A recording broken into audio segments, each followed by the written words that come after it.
Kinsani, and I bring you faith, education, wisdom, and lifestyle content. Please don't forget to comment, like, and subscribe. I am facing the sunlight directly, so my skin is shimmering. I am shining. I'm very good, guys. I have been quite a lot of things happened between July and September. One of those is that I have left practice. For those of you who don't know what leaving practice is I no longer work for a law firm. I have joined an entity that does telecommunications work, and I do advisory work in-house. So I don't work with attendees anymore. I work in-house, and it's been absolutely amazing. I will share properly about my journey because a friend of mine wants to have an interview. There were certain things that I prayed for. There are reasons why I left, and maybe I'll share those reasons as well, and how God prepared my heart for the transition, and how I'm seeing God's grace throughout this, and how I'm still grateful for the opportunity. And also maybe I'll share about how good it is, the culture shock. It's so good in corporate, guys.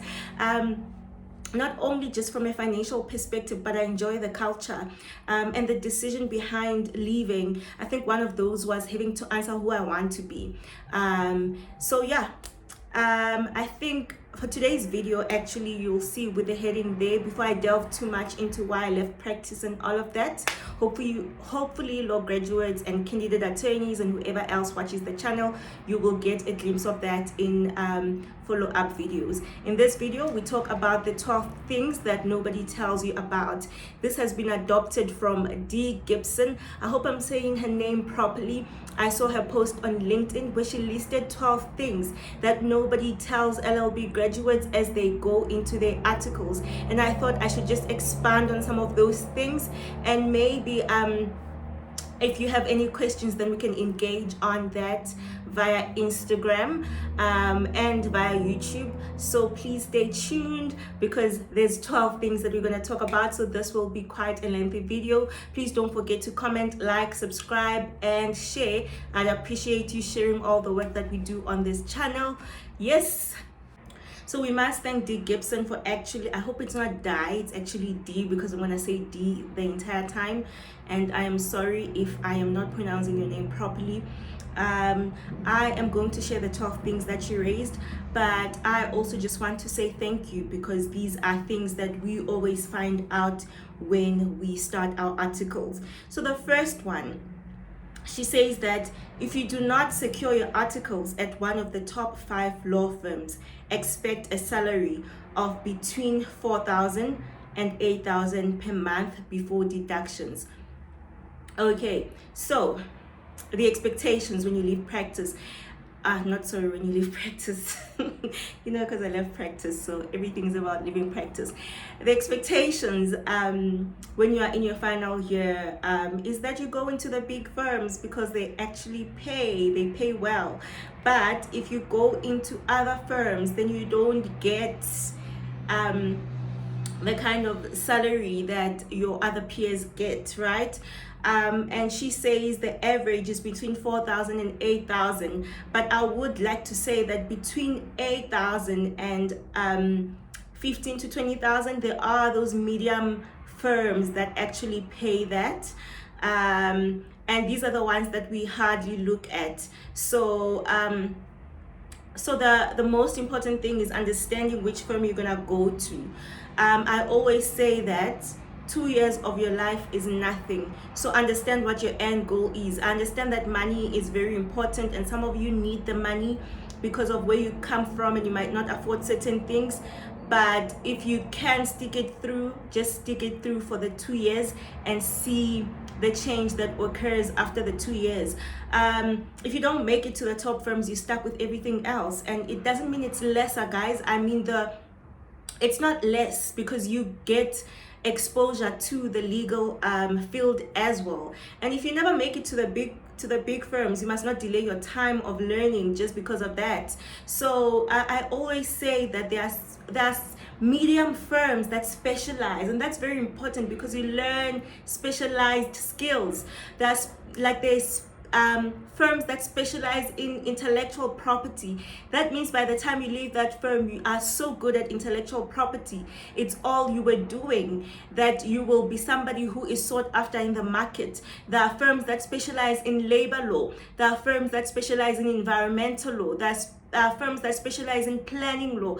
There are some medium to small firms that actually specialize, and you learn specialized work. So you don't get to do general stuff, but you get to learn specialized work, which makes you a good candidate for specific positions within even the larger firms, but within corporate as well. So I don't think it's something that we must undermine just because the money is not good. Remember, training is training. It's about you understanding the work and getting the work. So if you can survive 2 years with just that money, and forgetting and not comparing yourself to everybody else who's earning 20,000, 25,000 or whatever, and just living a general life, stay low key, then you'll be fine. Think about it as 2 years of your life being absolutely nothing. If you're gonna live for another 40 years, 2 years of your life is nothing to build your career and to build yourself. Because as much as you are in a small firm, there are certain things that are being pruned in you: your character, how you show up for work, working under pressure. You can only learn certain things within the workspace. So the money must not always be the focus point. Okay, I'm done with that. We have 12 to go. The second one is keep about 348 spare, because when you sign your contract, you will need this to pay the LPC to register this contract.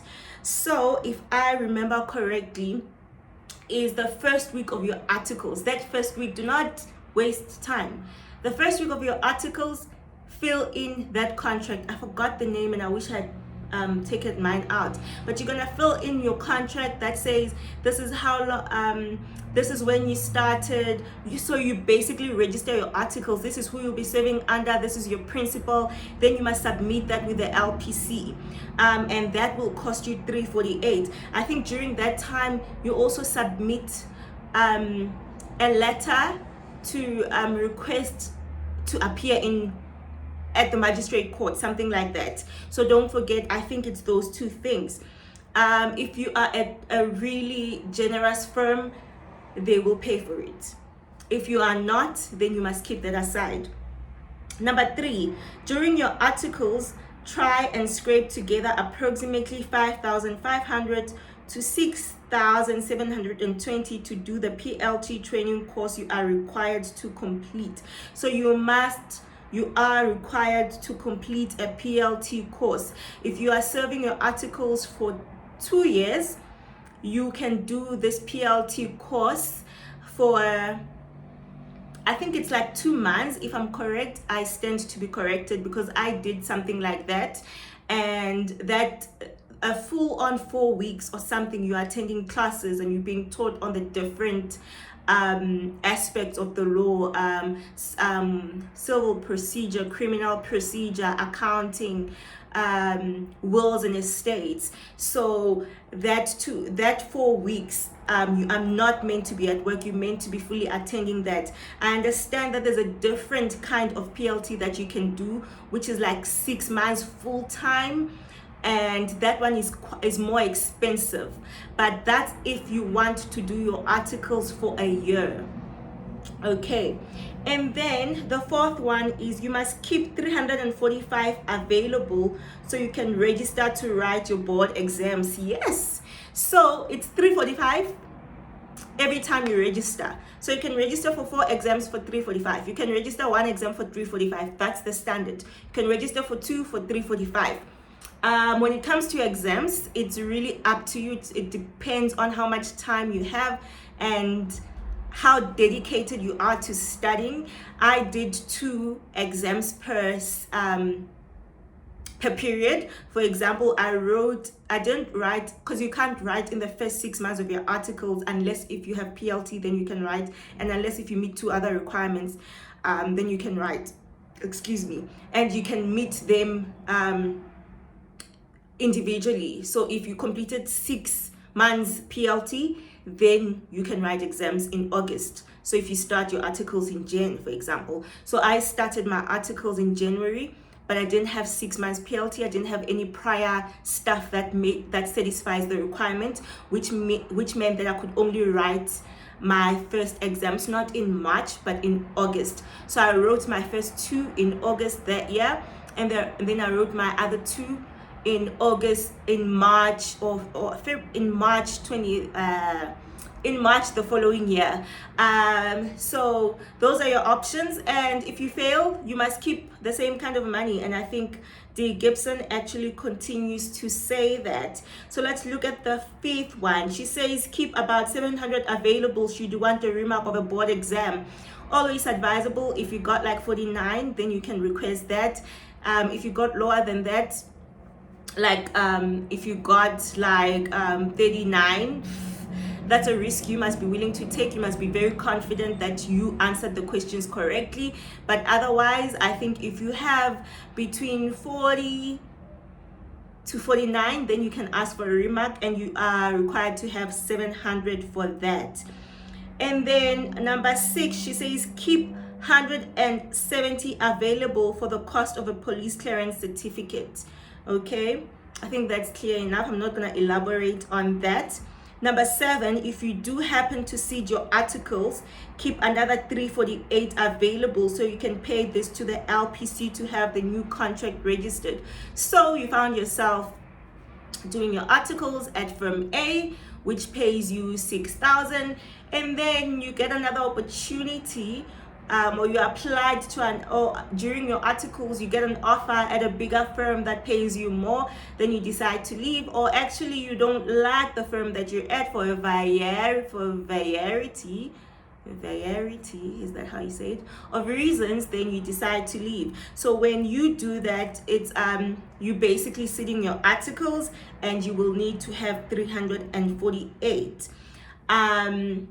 I have never done it, so I don't know the process that must happen, and that is something you must look into if you decide to seed your articles. Number 8, if you happen to fail a board exam, ensure you have another 345 available to write again. So like I said, if you fail, then you must register again your exams, 348. If you don't fail and you decide to write them at different times, you're going to have to pay that 348 again. So if you decide to write your exam during your 2 years of articles in 3 different sessions, you're going to have to pay that 348. Number 9, be prepared to take unpaid leave whilst you study for your board exams if you don't have leave available. That is what it is. If number 10, if you are lucky enough to get your PLT sponsored, be prepared to take more unpaid leave if the sponsored course is held during office hours. Okay, I'm not going to speak onto this as well. I think if you want, and she says that, oh, and on that point, you cannot get more than 30 consecutive days without being with your principal. I think with that one, you can communicate with D. Gibson. You can further engage with her for that one. Number 11, be prepared to spend about 2,000 on a robe for court. You may have additional cost of a bib and bag too. So if you are going to appear before the magistrate court, is it at or before? At the magistrate court, you require, or any court for that matter, before a presiding officer, you must have your robe on. It's advisable to have your robe on. So you, I guess the price is 2,000. It's always wise to compare the prices, because I'm sure there's different suppliers that you can look at. Number 12, don't expect an increase in your stipend. I have been a CA for 19 months and I am earning exactly what I was earning in Feb 2022, even though there has been a massive change in the cost of living. Okay, I think this differs per firm. Other firms, they increase your salary, others they don't, but this is different. It applies differently. It's not something that is applicable across the board. But yeah, I think this summarizes the 12 things that you should know, or the things that no one tells you about as an LLB graduate. And guys, I just wanted to put what Dick Gibson has put on LinkedIn on video format, because I know other people do not read that often, but you do engage in videos, and I hope it was helpful. I do believe that you must please confirm some of the things that I speak on here with the Law Society, with with the Law Society, with the LPC. Confirm some of these things, and yes, I will talk about why I left practice, and the joy that I found in the balance between work and rest and being human. And I'm currently reading an amazing book that speaks about all of those elements together, so I'm actually in a good season in terms of work, and I'm very excited to see what God has in store for me this season. Please don't forget to share, comment, like, subscribe. You can engage with me, available on Instagram, and goodbye.